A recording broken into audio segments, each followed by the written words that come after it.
எனக்கு ஒன்று தான் புரியவே இல்லை. அதாவது கருப்பு படம் இப்போ தான் பார்த்தேன்.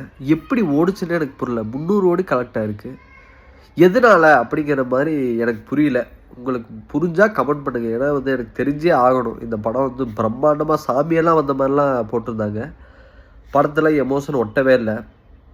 அந்த பொண்ணு வந்து பிரியாணி சாப்பிடணுன்னு செத்து போச்சு. கடைசியில் காட் இன்ஸ்டன்ட் அப்படின்ட்டு அந்த பொண்ணு பிரியாணி சாப்பிடுதாம்மா லாஸ்ட் சீனில். சரி, அது தூக்கி ஓரமாக வச்சுருவோம். ஆர்ஜே பாலாஜி நடிக்கவே தெரியல இந்த அளவுக்கு. ஐயோ அப்படின்னு கத்திக்கிட்டே இருக்கிறான் படம் ஃபுல்லாக. வேறு யாராவது வில்லனை போட்டிருந்தாவது நீட்டாக இருந்திருக்கும். சூர்யா பவர் யூஸ் பண்ண கூட சத்தியம் பண்ணிக்கல. என்ன சார் செகண்ட் பார்ட் ஃபுல்லாக யூஸ் பண்ணிக்கிட்டு இருக்கீங்க? எனக்கு என்ன படம், என்ன கதை, என்ன ஒன்றுமே புரியல. மென்டல் ஆகிடுச்சு சார் அப்படிங்கிற மாதிரி படம் இருக்குது. எப்படி கருப்பு ஓடிச்சு, அது 300 கோடி கலெக்ட் ஆச்சு. இதில் பார்ட் 2 வேறு. பார்ட் 2 கேட்கும்போது தான்